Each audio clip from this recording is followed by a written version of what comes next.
Welcome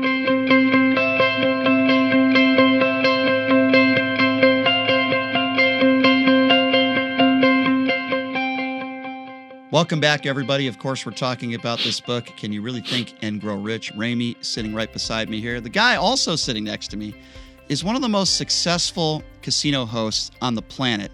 Didn't happen overnight, but he's implemented some of those same things that you will read in Ramy's book and how he became so successful. Oh, yeah, and by the way, he was also Ramy's personal casino host as well. I'm talking about my good friend as well, Steve Cyr, joining us right and now. Brian Shapiro. That's how we met, brother. That is true. Because he was a problem. I can go into it later if you want, but that's exactly how we met. That is true, right? But you're such a success story as well, because you started here and now you're one of the most prominent casino hosts, not just in Las Vegas, but certainly across the country. Can you bring me back to that first time where you met Ramy and just bring me back to that moment, and what were your first impressions of him? Yeah, well, players know players. That's how I network and grow my little business. And I don't know if you ever watched Seinfeld. Of course. Mr. Peterman, John O'Hurley. That's how I met Ramy. I'm Mr. Peterman's host. Great guy, Dancing with the Stars, all the BS, And he goes, hey, I know a couple young guys in California that I think would be good for you. And everybody says that, and you're like, okay, whatever. And I cold called him. I was a telemarketer to get through college and selling vitamins on the phone. And so I called him. And, most people that I meet in my business, trust me, after 34 years, are full of it. Celebrities are full of it. They just want comps. They don't gamble. Everybody's like, oh, I'm bringing $500,000. I'm going to do this. I need the Sky Villa. And you, believe me, you can count on one hand the guys that really come through. Well, I remember when I first talked to Ramy, he didn't really know much about gambling because he wasn't a gambler. But he wanted the 12,000 square foot Sky Villa. And I had, it depends on the weather, whether or not I want to give it to you, because I was in charge. I was like, I don't know, not 30 years ago, but I was in my 20s. So anyway, it was a long time ago. So he comes in, and I remember just walking around, and when I was at the Hard Rock, I've moved around and been fired a few times in my career, and which isn't funny, but... Anyway, so we're at the Hard Rock, and I just mentioned, I wish that we could get the girls of the Hard Rock. I'd really like to do that for my boss, Peter Morton, that owned the Hard Rock, in Playboy. We're just talking. I didn't really know him that well. And he's like, oh, yeah. He goes, well, I can get Hef here. I'm like, yeah, right. And he goes, we might be able to do the cover or anything. We could, pick out some different girls and do a really nice article on the bowling alley suite and that. And I'm not kidding you. 3 weeks later, I'm in L.A., Hugh Hefner's right there. We're doing the photo shoot with Marilyn Grabowski. We have the girls from the Hard Rock.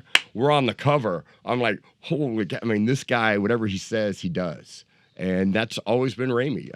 I only saw him like 52 weeks a year.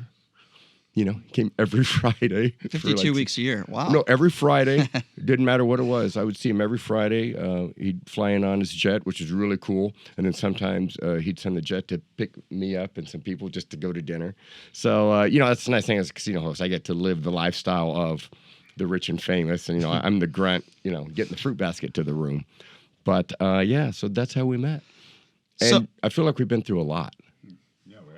Ups and downs, but and I'll tell you this, I remember the first time he came with his partner Pierre, I had put Cristal in the room, and they brought it back down to me. Usually my whales, the stereotype, they're drunk and they're, I could tell you a million cocaine stories and ecstasy, and I'm not a librarian, but this guy, I don't know if I've ever even seen you have a glass of wine, have I? I never drank my life. He's always, and very methodical when he gambles, just thinks it out. He doesn't get crazy, So this book, Can You Really Think and Grow Rich, large parts of this book are about positivity, not using alibis, or some people would say excuses for downfalls in your life.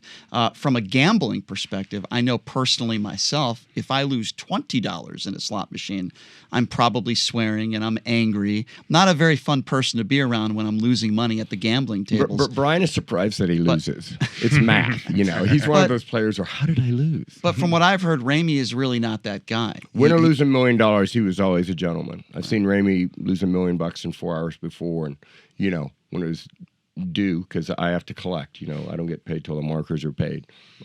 Gentlemen, I'm not kidding. He's been the easiest whale that I've ever dealt with. I want to talk about that because not just in gambling, but in life. When you're angry, sometimes people make emotional decisions, not just at the gambling table, but in life. And when you talk so much, Ramy, about positivity, and when you're positive and you stay positive and you don't make emotional decisions, you're probably going to make the right decisions. So can you just talk a little bit about that? Because even in gambling, we're talking just in general terms in life. Talk a little bit about that because that's a big part of this book. When you're angry, when you're not thinking right, you're going to make emotional decisions. That's not good for anybody. Yeah, I mean, you definitely have to step outside of your body and stuff. And again, there's no experience that is really good or bad. It's just experiences, and it's the way you decide to view them. You know, when I was coming to Vegas and those years I did come pretty much every weekend and stuff, to me it was cost of entertainment. You know, it was a lot of fun. And I know what it was going to cost me if I lost. So it wasn't something that I was going to get angry about. You know, it's not like I was going to beat the house. Do you remember a comment? I'm sure you don't remember this, but you know, I have to kind of gauge how does the guy, you know, everyone when they win, I'm their hero, you know, they're cool. But when they lose and they owe, you know, I'm the bad guy, right? They're happy Friday and they want to kill me on Sunday. And I remember one time, you know, you had a really good run and then you had a really bad run. And I didn't know how you're going to react. And you said, Steve, I come to Vegas to keep my sanity. He goes, I'm going every day with all these business decisions. Vegas is just a fun little getaway for me. I clear my head and I go back and I kick ass for 5 days until the market closes on Friday. You know, we never call Ramy between, 6 in the morning and 4 in the afternoon because you're not going to get him. You know, he's doing so many things. But then, so that was interesting. Vegas was a more release to you. Yeah, you know, it was an entertainment thing, like you said. Yeah, and the thing is, since I was 12 years old till I started gambling at 32, I worked really, really hard to build wealth. I mean, I never had anybody spoil me or anything else, and you got me by spoiling me on these villas and everything else. So it wasn't really the cost of the gambling. It's just it's not my first rodeo. I know you know exactly how to spoil me. I remember the first time and he loved to watch. He would stop to go watch Seinfeld, and I gave him like a classic suite. It was still like 2,000 square feet, and it's like, I know what I'm doing. So I'm like, hey, the butler said one of the Sky Villas is open. The small one was 12,000 square feet, 12,000 with an outdoor swimming pool on the 30th floor. Once I took him there, it was over. You mentioned, he doesn't drink, the drugs, and you mentioned a lot. A lot of people that you work with in your business, people with a lot of money, they strut their stuff, right? They brag, they gloat. Okay. Yeah. And a lot of people have regular everyday people feel like anger towards people like that at times. They don't like it. Maybe it's jealousy. But he seems to me appear to treat everybody the same, acts like a regular everyday guy. And I would imagine for somebody who works in your business, that's very rare. Oh, it's 1 in a million. I've been a host 34 years now. Yeah. Half of my players I can't stand. I earn from them, so I have to deal with them. But I lose, 20-30% of my database every year because they're broke, they're sick of gambling, or they're sick of Steve. The third one doesn't happen often, but it happens. So yeah, Ramy, we've been friends forever. And I mean, I remember when he flew to town.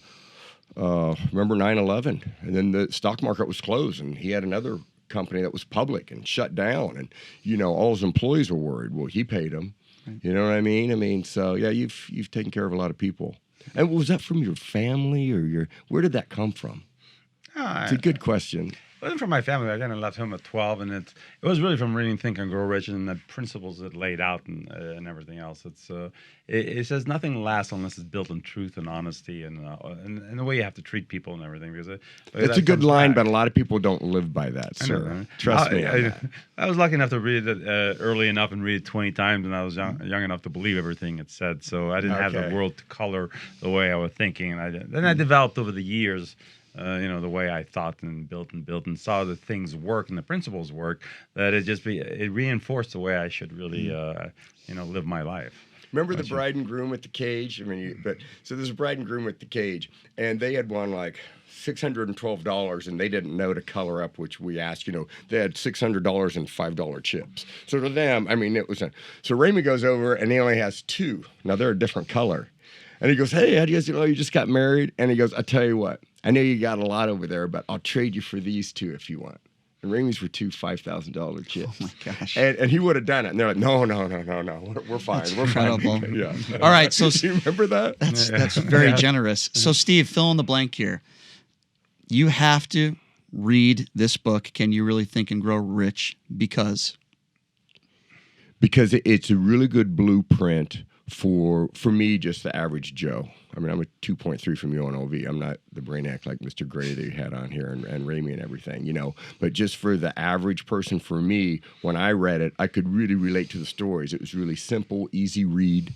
I'm not a big reader, to be honest. And so that's what I like. It was just a blueprint to, man, just follow this. And, you know, even though I don't know if this is true, but the book is like, if I can do it, you can do it.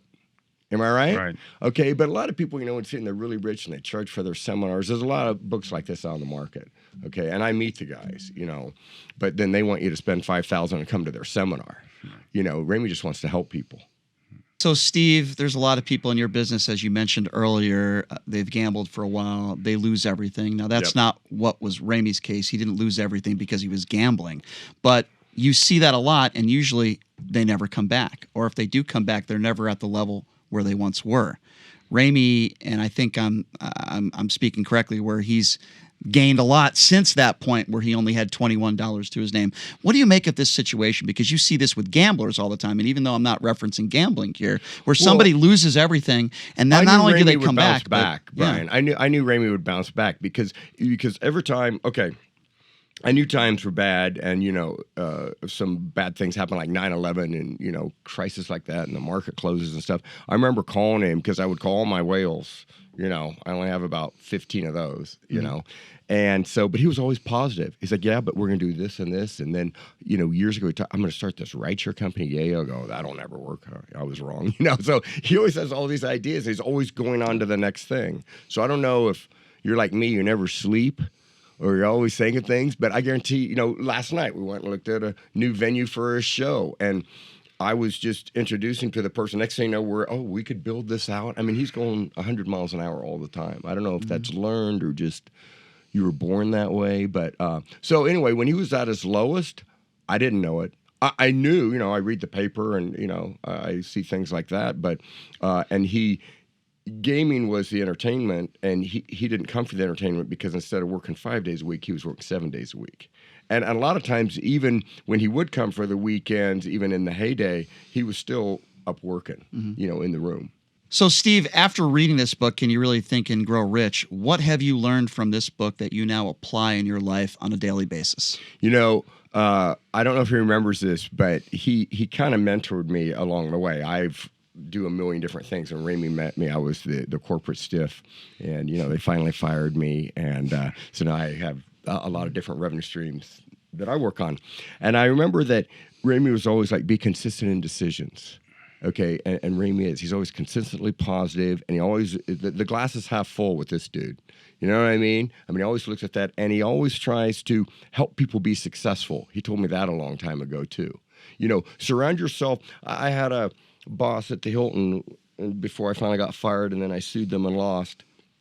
That, you know, my bonus was going to make me make more than he that year, and he couldn't stand that, and he told me that. You know, it even came out in the court trial. This guy wants to surround himself. He hopes everybody makes more than him because that makes his job easier. He wants to have 50 Steves around him, not one. You know, that's what I wanted my boss at the Hilton to say back in the day. So I think Ramy really helps people be successful, and that's from positive thinking. And, you know, think and grow rich. You really can. If you believe it, it can happen. And that's what I learned from this guy. Well, Casino Superhost Steve Cyr has definitely been thinking a lot, and he has grown rich as well. So no question about that. I pay him to say that. Steve, thank you so much for joining us. Thank you. It's my pleasure.